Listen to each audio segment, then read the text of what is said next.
Assalamualaikum warahmatullahi wabarakatuh. Perkenalkan, nama saya Galusinta Absari Nagida, NIM 1852008. Saya dari kelas teori akuntansi kelas A dari Universitas UIN Maulana Malik Fikri Malang. Apakah manajemen laba itu? Menurut Sri Sulistianto, manajemen adalah upaya mengubah, menyembunyikan, dan menunda informasi keuangan. Secara umum, para praktisi, yaitu pelaku ekonomi pemerintah, asosiasi, profesi, dan regulator lainnya, berargumen bahwa pada dasarnya manajemen laba merupakan perilaku oportunistis seorang manajer untuk mempermainkan angka-angka dalam laporan keuangan sesuai dengan tujuan yang dicapai. Selanjutnya yaitu konsep manajemen laba. Konsep manajemen laba dapat diartikan sebagai suatu tindakan manajemen dalam mempengaruhi laba yang dilaporkan dalam memberikan manfaat ekonomi yang keliru pada perusahaan. Sehingga dalam jangka panjang hal tersebut akan sangat memanajemen laba sebagai suatu intervensi dengan maksud tertentu terhadap proses pelaporan keuangan eksternal dengan sengaja memperoleh beberapa keuntungan pribadi. Manajemen laba terjadi ketika manajer menggunakan judgement dalam pelaporan keuangan dan penyusunan transaksi untuk merubah laporan keuangan sehingga menyesatkan stakeholder tentang kinerja ekonomi perusahaan atau untuk mempengaruhi hasil yang berhubungan dengan kontrak yang tergantung pada angka akuntansi yang dilaporkan. Manajemen laba merupakan pemilihan kebijakan akuntansi untuk mencapai tujuan khusus. Selanjutnya yaitu ada faktor-faktor yang menjadi penyebab dari munculnya manajemen laba. Yang pertama yaitu ada manajemen akrual, yang kedua ada penerapan suatu kebijaksanaan akuntansi yang wajib, yang ketiga yaitu perubahan aktiva secara sukarela. Oke, selanjutnya yaitu ada pola manajemen laba. Pola manajemen laba ini ada 4. Yang pertama ada taking about. Apa sih taking about itu? Taking about itu yaitu pola manajemen laba yang melaporkan laba pada periode berjalan dengan nilai yang sangat rendah atau yang sangat tinggi.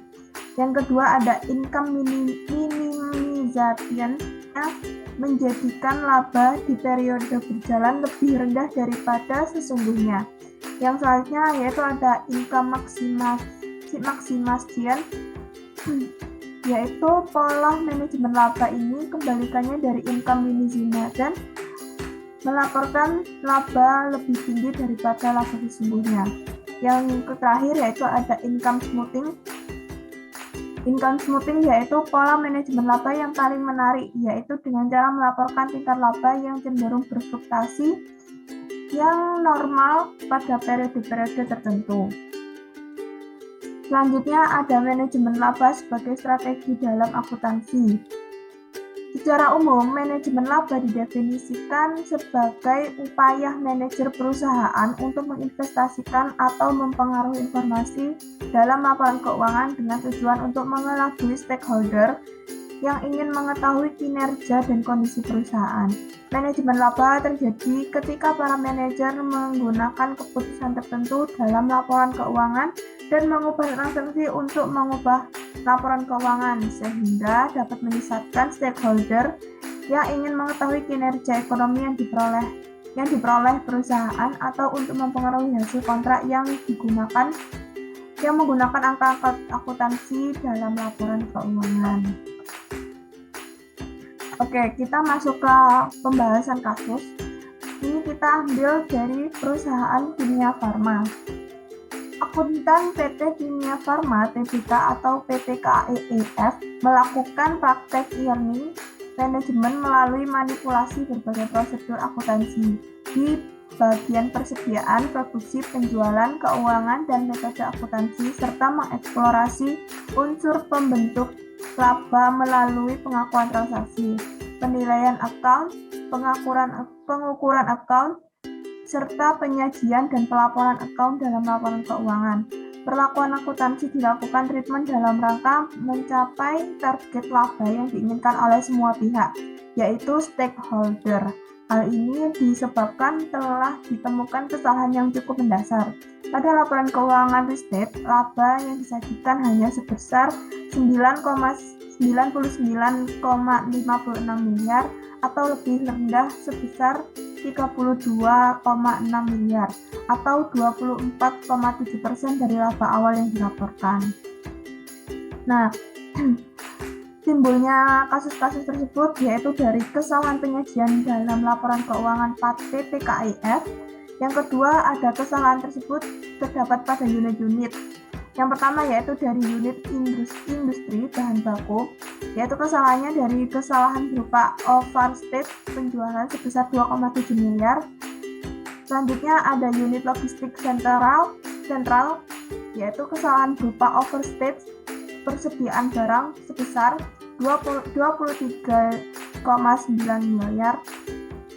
Selanjutnya yang terakhir yaitu ada unit perdagangan besar farmasi atau PBF, kesalahan berupa overstate persediaan barang sebesar 8,1 miliar dan kesalahan berupa overstate penjualan sebesar 10,7 miliar.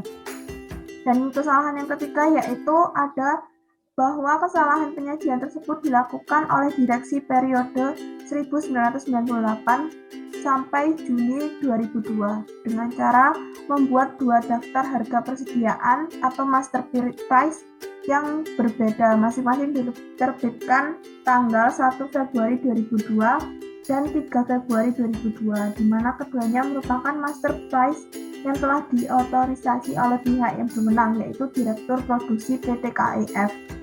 Master price per periode 3 Februari 2002 merupakan master price yang telah disesuaikan nilainya atau penggelembungan dan dijadikan dasar sebagai penentuan nilai persediaan pada unit distribusi PT KAIF per 31 Desember 2001.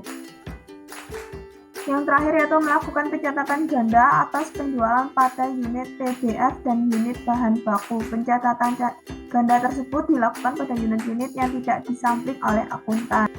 Kesimpulannya yaitu kasus manajemen laba dilakukan oleh akuntan PT Kimia Farma, TBK atau PT KAIF melakukan praktik e-learning manajemen melalui manipulasi berbagai prosedur akuntansi di bagian persediaan, produksi, penjualan, keuangan, dan metode akuntansinya, serta mengeksplorasi unsur pembentukan laba melalui pengakuan transaksi, penilaian account, pengukuran account, serta penyajian dalam pelaporan account dalam pelaporan keuangan. Perlakuan akuntansi dilakukan treatment dalam rangka pencapaian target laba yang diinginkan oleh semua pihak, yaitu stakeholder. Kesimpulan selanjutnya yaitu motivasi PT Kimia Farma atau PT KAIF yang sangat besar untuk memenuhi atau meraih target laba yang telah ditetapkan penyebab PT Kimia Farma. PT KAIF mengabaikan atau tidak mempedulikan praktek bisnis yang baik dan jujur. Akibat dari hal tersebut adalah terjadi penurunan kualitas laba pelaporan keuangan di PT Kimia Farma. Manajemen laba yang terjadi di PT Kimia Farma ini tidak hanya berkaitan dengan motivasi individu manajer, tapi juga kepentingan perusahaan tersebut. Baik, sekian presentasi dari saya. Ditanyakan, terima kasih, mohon maaf. Wassalamualaikum warahmatullahi wabarakatuh.